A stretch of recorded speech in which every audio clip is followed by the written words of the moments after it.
안녕하십니까. 파덕뉴스 시작하겠습니다. 어젯밤 12시 기준 코로나 확진자 수가 2,080명을 기록하며 지난 7월 이후 3개월째 확진자 수가 세 자리를 유지했습니다. 현재까지 백신 접종률은 40%로 전국민 5명 중 2명이 접종을 완료한 것으로 확인되었는데요. 백신 접종 전과 후에 어떤 점을 조심해야 하는지 유의사항에 대해 정민경 기자가 알아보았습니다. 지난 3일 대구시가 추석 연휴를 고려하여 사회적 거리두기 3단계를 4주 연장한다고 밝히면서 시민들이 많이 찾는 식당 등 다중이용업소에는 당분간 사적 모임에 대한 인원 제한이 4명 이하로 유지될 전망입니다. 여기에 백신 접종을 2차까지 맞은 접종 완료자 4인을 포함하면 최대 8명까지 모임이 가능합니다.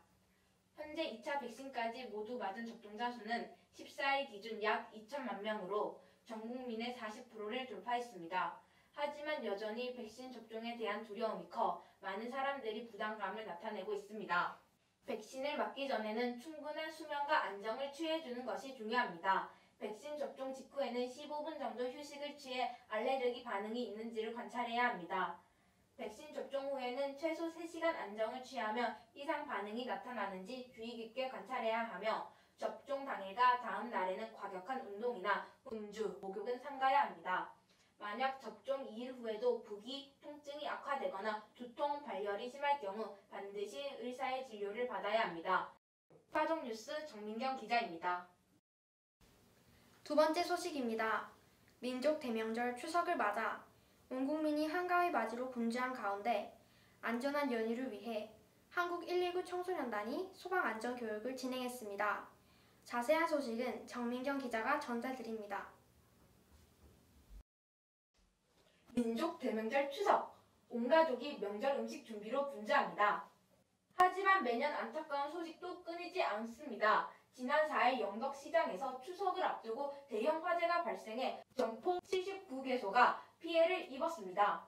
이처럼 최근 5년간 추석 연휴 기간에 대구에서 발생한 화재는 총 32건으로 부주의가 주요 원인을 차지했습니다. 소방당국은 음식물 조리 도중 기름으로 인한 화재가 발생한다면 다음과 같이 대처해야 한다고 밝혔습니다. 기름에 불이 붙었을 때는 침착하게 가스레인지를 끄고 주방용 소화기를 사용하여 불을 꺼야 합니다. 집에 주방용 K 소화기가 없을 경우 젖은 수건으로 냄비를 덮어 산소를 차단하거나 배추 등 잎이 큰 채소를 기름에 넣으며 쉽게 불을 끌 수 있습니다. 절대 물을 넣으면 안 됩니다. 올바른 대처 방법만이 안전한 추석을 보낼 수 있는 길입니다. 파동뉴스 정민경입니다.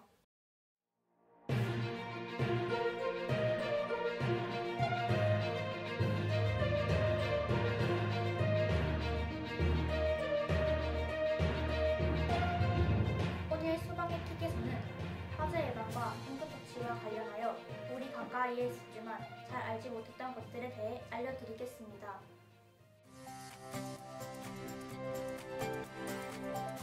소화기 핀을 뽑을 땐 손잡이로 움켜쥐면 안 됩니다.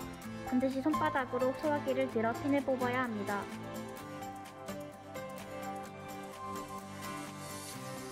혼자서 소화전을 이용해야 할 경우 먼저 소방 호스를 꽉 쥐고 물을 틀어야 합니다.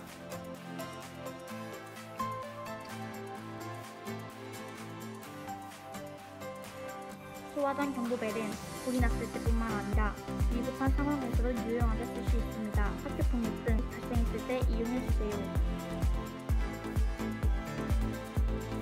문 밖에 불이 났을 경우 바로 문을 열지 말고 반드시 문에 손을 대어 온도를 확인한 다음 나가야 합니다. 만약 문이 뜨거울 경우 다른 탈출구를 찾아야 합니다. 아파트 베란다에는 경량 칸막이가 설치되어 있습니다. 불이 나서 탈출이 어렵다면 경량 칸막이를 풀어서 옆집으로 피할 수 있습니다.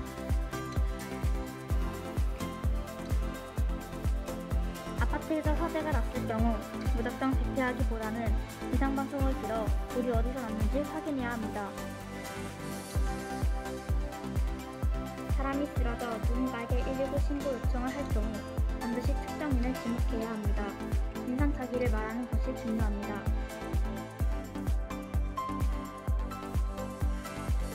강화 슈터에는 밀어서 열 수 있는 문이 있습니다. 반드시 기억하세요.